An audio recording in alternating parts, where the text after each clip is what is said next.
최소한의 자본소득을 가는데 첫 번째 단추가 1억이다. 그거는 필수죠. 선택의 상황이 아니죠. 1억 모으고 난 다음에 어떻게 해야 됩니까? 라는 걸 물어보는 분이 많거든요. 99%가 1억을 안 모은 사람들. 1억 정도 모으잖아요. 바깥을 보면 할 수 있는 것들이 엄청 많습니다. 일단 첫 번째.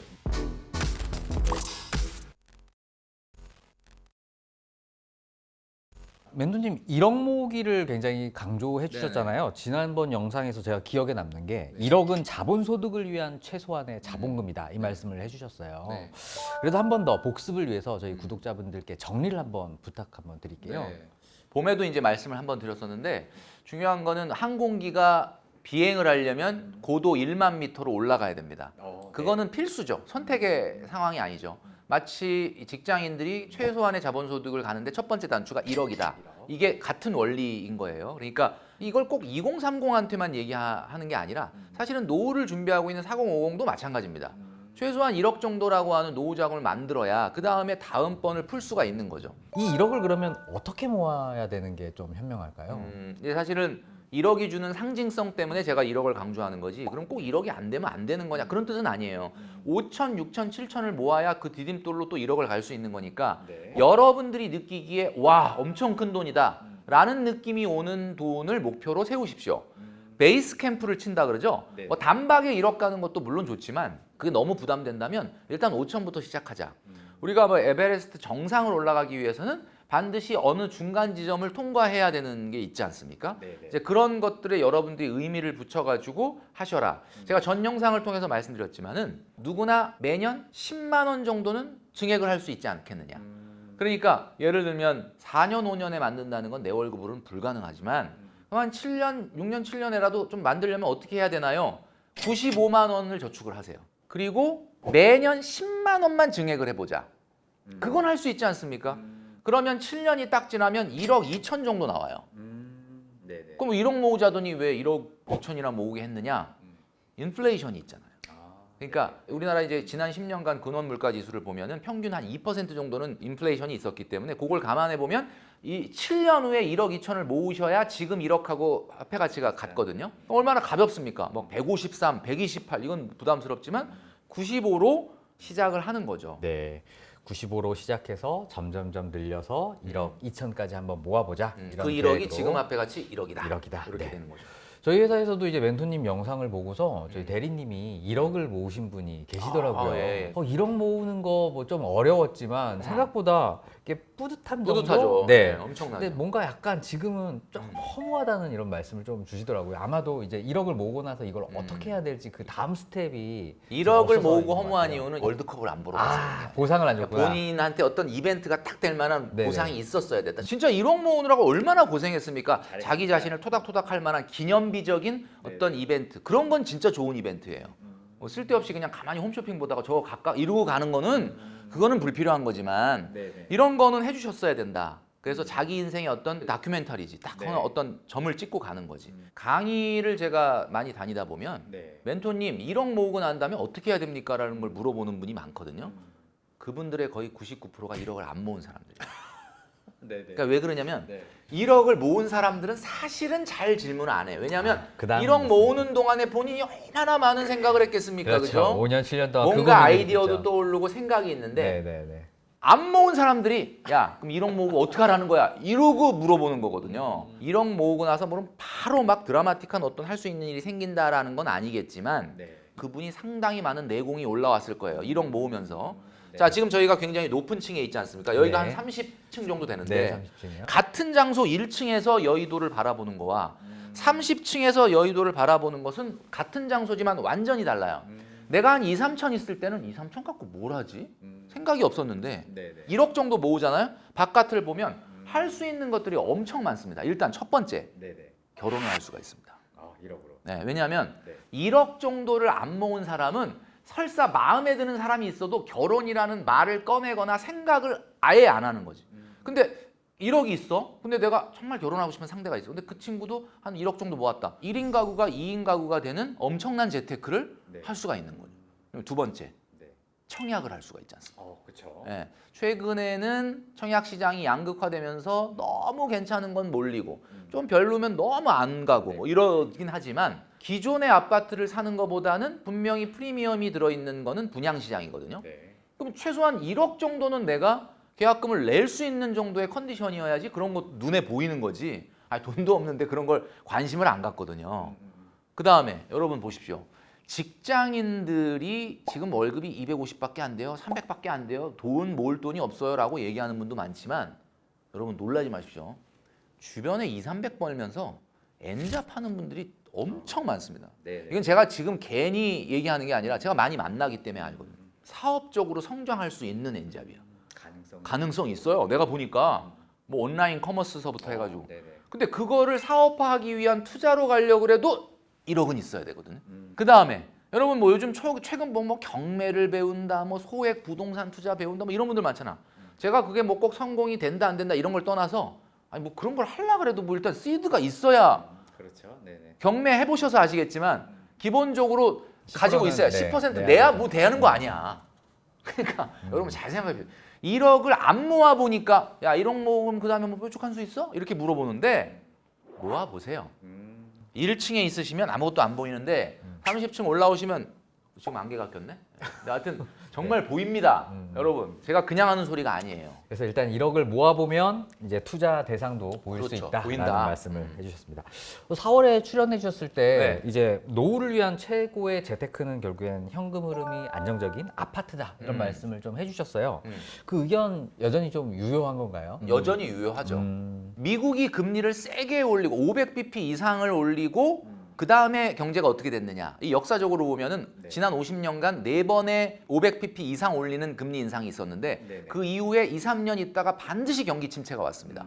금리를 작년부터 굉장히 가파르게 올렸어요. 많은 분들이 미국의 경기가 빨리 나빠지기를 새벽 기도 나가서 막 기도하시고 그러시잖아요. 왜냐하면 이제 주식시장에 돈이 물려 있으니까. 그렇죠.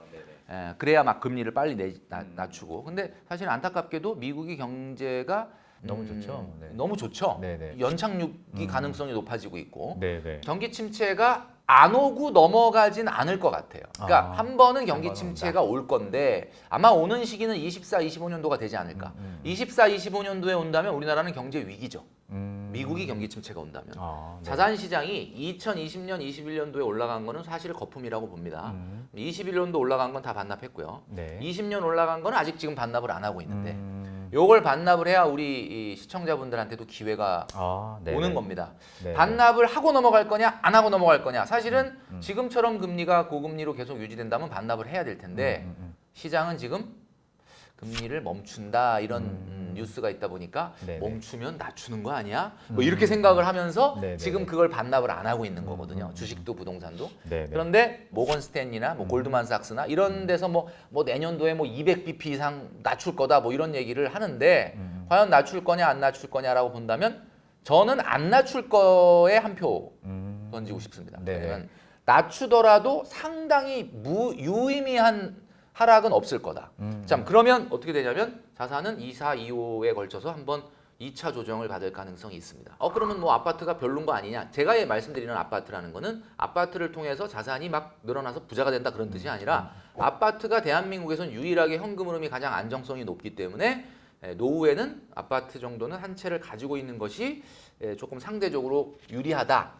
뭐 그런 이야기를 드렸던 거죠. 여전히 우리나라에서는 아파트는 좀 좋은 자산이고 경제 이제 전망을 봤을 때는 고금리가 그래도 어느 정도는 좀 유지가 될 거기 때문에 자산의 어떤 조정의 가능성이 있으니까 좀 무리하지 말자 이런 맞습니다. 걸로 이해를 좀 그리고 했습니다. 이제 가장 중요한 거는 이제 노후 이야기를 하셨으니까 우리 시청하시는 분들에게 노후를 어떻게 해야 돼라고 이야기하시면은 사실은 저는 재테크는 20, 30%라고 봐요. 20, 30%도 뭐 적은 비중은 아니지만 네. 재테크로 여러분들의 노후가 좋고 나쁘고가 판가름은 안 날 것이다. 그러니까 최소한 엄청난 실수를 안 하면 된다. 사실은 되는 거거든요. 나머지 60%는 뭐죠? 나머지 60, 70%는 네네. 뭐냐? 네. 노후 준비 어떻게 해야 돼?라고 이야기할 때 여러분들의 머릿속에 있는 생각은 부모님이나 조부모님 세대들의 노후를 보고 우리 부모님은 참 노후 준비를 너무 못 하셨어. 근데 꼭 주변에 친구분들은 또 잘한 분들이 꼭 있거든요.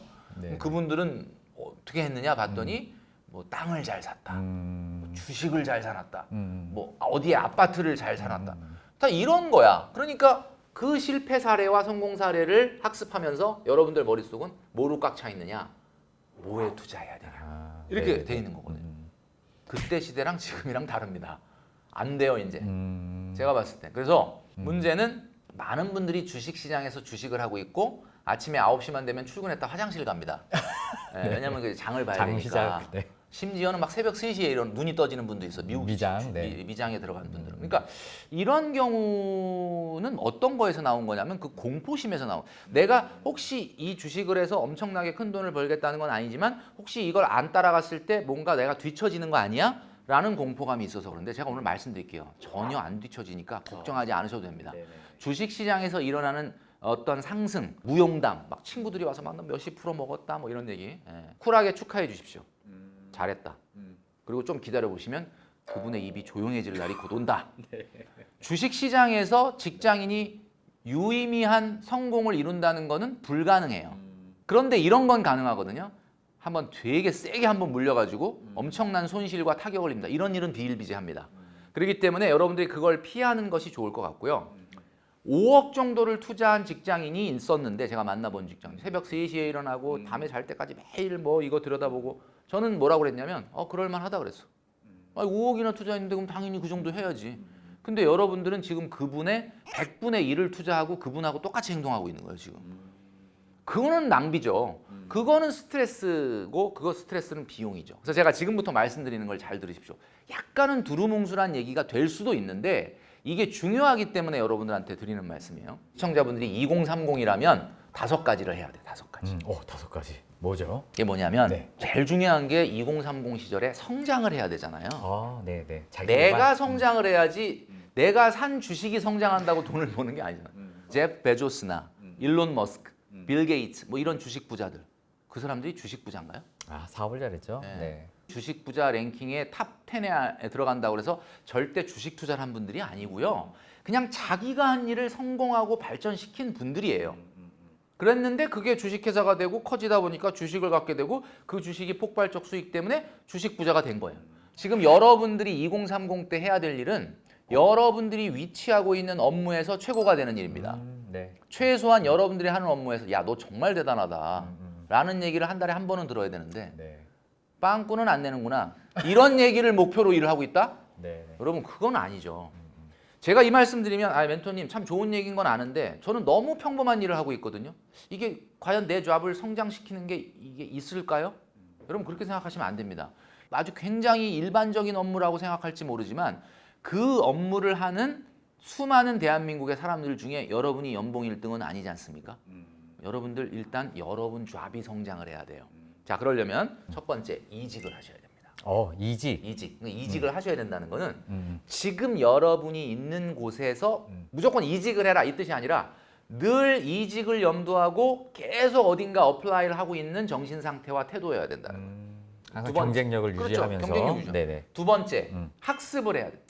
학습. 네. 이 학습은 꼭 뭐 강남역에 토익 학원 등록해가지고 가고 PT 끊어서 막 1년에 80만 그걸 하라는 게 아니라 여러분들이 하는 분야를 조금 더 업그레이드하기 위한 학습을 해야 돼요. 그 다음에 경험을 쌓아야 됩니다. 자, 여기서 경험 그러니까 그럴 줄 알고 내가 유럽 여행 가가지고 말이야 배낭여행 그거 경험 아닙니다. 제가 봄의 영상에서 말씀드렸지만 경험은 소비의 역사가 아니라 극복의 역사. 네. 뭔가 어려움에 도전해봤다, 부딪혀봤다, 뭐 성공은 못했지만 이런 게 경험이에요. 그 다음에 도전해야 됩니다. 도전. 그리고 훈련해야 됩니다. 자, 이직, 학습, 경험, 훈련, 도전.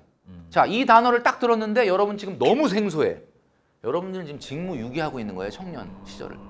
근데 이 말을 딱 듣는 순간 진짜 뭔가 내가 하고 있는 일 같은데 여러분 잘하고 있는 겁니다. 이 5가지를 딱 책상 앞에 붙여놓고 나는 그럼 이직을 위해서 어떤 노력을 하고 있지? 난 어떤 훈련을 내가 스스로 하고 있지? 어떤 학습을 하고 있지? 어떤 경험을 쌓고 있지? 어떤 도전을 하고 있지? 여러분들은 그 성장을 통해서 여러분의 잡이, 여러분의 비즈니스가 여러분들이 하는 일이 성장을 하잖아요. 그게 노후 준비의 끝이에요. 네. 여러분 네. 노후에 잘 먹고 잘 사는 사람들이 뭐 일이 성공했지 어디다 잘 투자해갖고 잘 먹고 잘 사는 사람 있습니까? 한번 얘기해 보세요. 아무도 없어요. 노후 준비는 투자와 자산에서 나오는 게 아니라 여러분들의 성장에서 나오는 겁니다. 네. 오늘 뭐 굉장히 좋은 말씀, 정말 어록과 같은 말씀 해주셔가지고 그래요? 너무 좋습니다. 저도 좀 이거 한 네. 거 좀 나중에 주세요. 아유, 내가 말해놓고도 나도 기억을 못할 것 같은데. 네네. 결국에는 노후 준비는 자기 자신의 성장이 가장 우선적이다. 그렇죠. 너무 투자에 매몰되어 있는 요즘 현상을 맞습니다. 잘 예. 지켜주는 것 그러니까 같아요. 저축을 열심히 하면서 자본을 늘려가는데 진짜 이거 투자할 기회가 왔다. 그러면 제가 부동산 클래스 나와서 말씀드릴게요. 그때가 되면 네네. 네, 저축을 하시고요. 음. 2030 다섯 가지 말씀드렸잖아요, 지금. 네네. 4050은 어떡하냐? 네. 나이 먹어갖고 내일 모레면 이제 은퇴인데 네. 뭐 도전, 경험 이건 좀 안 맞지 않냐? 네, 굉장히 궁금한데요. 그죠? 이런 게 있잖아요. 네. 4050들은 빨리 일로부터 벗어나고 싶어해요. 근데 안타깝게도 일로 벗어나는 순간 여러분들이 생각하는 행복은 없어. 친누님과 매형이 공무원으로 한 35년 이상을 네. 이렇게 하시고 나오셨거든요. 두 분이 연금이 730만 원 정도. 아이고 훌륭하시네요. 굉장히 훌륭하잖아요. 네네. 그럼 해피할 것 같죠? 근데 일을 하다가 일을 안 하시는 안 하니까 분들은 네, 금방 늘어요. 너무 힘들어하는 네. 워크를 인생에서 빼버리니까 이 라이프가 이게 의미가 없어지는 거야. 맞아요. 네. 그게 뭡니까, 여러분? 그동안에 우리가 주말이 즐거웠던 거는 평일날 회사에서 시달려서 그래. 회사에 감사하십시오. 네. 나를 이렇게 시달리게 해서 나의 주말을 이렇게 꿀주말로 만들어주는 우리 회사 너무 사랑한다. 그죠? 여러분 여행 갔을 때 여행이 막 행복하죠? 막 해방감.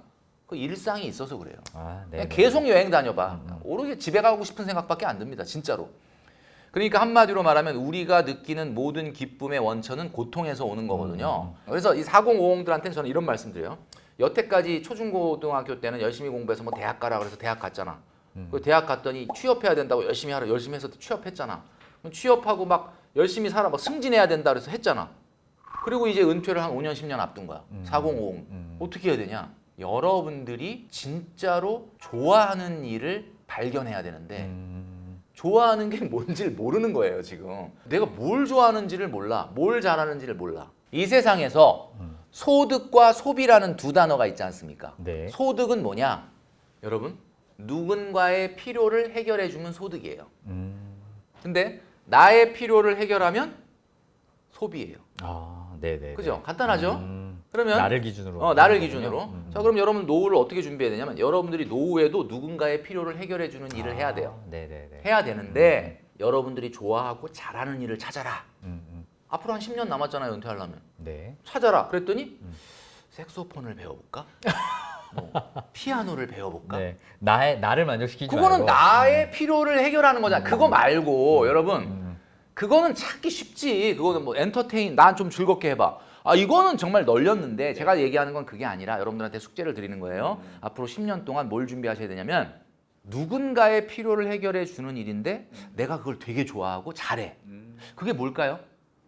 여러분만이 갖고 있는 어떤 독특한 정체성에서 나오는 그거를 찾아야 되는데 지금 안 드러나고 있는 이유가 돈이 안 되는 게 거의 분명해요. 그러니까 여러분 잘 보세요. 4050들이 노후 준비할 때 첫 번째 생각하는 게 자산만으로는 안 될 것 같아. 일을 생계형 경제활동을 연장해야 돼. 어떻게 하지? 그러다면서 하는 게 뭐냐면 바리스타 자격증을 따거나 공인중개사 자격증을 따거나 이거 뭐죠? 이거 지금 돈을 보고 하는 거 아닙니까? 네. 이렇게 접근하면 오래 못하고 망가집니다. 그러니까 세컨잡이 이 정도 나는 돼야 돼. 내가 500만 원 받았으니까 난 은퇴하면 300은 받아야 돼라는 걸 딱 설정해놓고 야 300되는 일 뭐 있냐? 이걸 찾아서 하다 보면 자락이랑 안 맞아. 네네네. 그러니까 오래 못하고 추진력 있게 꾸준히 못하는 거잖아요. 그러니까 제가 얘기하고 싶은 건 뭐냐? 돈을 걷어내고 일단 무엇을 잘하는지 무엇을 좋아하는지를 먼저 찾아서 그 일이 많은 사람의 필요를 해결해 주는 일이 아닐지언정 경제적으로는 가치가 높지 않지만 그거를 세컨잡으로 만들어야지. 제가 회사를 11년 다녔어요. 은퇴한 지가 지금 16년째거든요. 그럼 제가 지금 뭘 좋아해요? 어디 가서 인플루언서로서 활동하는 거, 글 쓰고 강의하고 이거 좋아하잖아. 그러니까 미친 듯이 이걸 하니까 16년 지나니까 그래도 좀 지금 잘 팔리잖아. 그죠? 나름대로. 그럼 뭐냐면 내가 좋아했으니까 그동안에 소득에 부침이 있고 경제가 어려웠지만 여태까지 온 거잖아요. 내가 만약에 소득을 보고 어떤 일을 도전했다면 오래 못했을 거예요. 그래서 4050 분들한테 꼭 제발 말씀드리고 싶은 거는 막연하다라고 생각하실 수 있지만 여러분들한테 시간이 있지 않습니까? 네. 진짜 좋아하는 일이라는 거는 아침에 눈을 딱 떴는데 가고 싶은 거야. 지금 여러분 혹시 회사 출근하는데 월요일 날 아침에 딱 눈 뜨면 어우 막 회사 갈 생각에 막 가슴이 뜁니까? 아니면 가슴이 답답합니까? 그러면 여러분 잘 보세요. 좋아하는 일은 돈이 안 돼도 월수금 거기 내가 가서 그 일 하지. 가고 싶다. 이런 일이거든요. 그 일을 찾아내면 노후 문제는 그냥 해결됩니다. 왜냐? 여러분 월요일부터 금요일까지 회사를 가고 토요일 일요일만 여가 생활하는데도 지금 그 생활비를 쓰고 있잖아. 그러면 월요일부터 금요일까지 회사 안 가고 계속 집에 있으면 그 생활비로 될 것 같아요? 안 되잖아. 돈을 많이 버는 게 중요한 게 아니라 행복하면서도 소비를 줄여야 되는데 자기가 좋아하는 일을 만들면 돈 쓸 시간이 줄어드는 거예요. 그러니까 여러분들이 그 좋아하는 일을 월수금을 하는데 100만 원밖에 못 벌어. 그러니까 거의 뭐 돈은 안 되는 거야. 그렇지만 그 100만 원은 200만 원의 가치가 있습니다. 왜냐하면 100만 원을 벌고 100만 원을 그 시간에 안 쓰잖아. 그래서 여러분 노후 준비의 첫 걸음은 투자가 아니고 여러분들이 좋아하고 잘할 수 있는 누군가의 필요를 해결해 줄 수 있는 일을 찾는 겁니다. 네. 여러분들이 속해 있는 지자체에 중장년층 재취업센터라는 게 있어요. 다 있어요.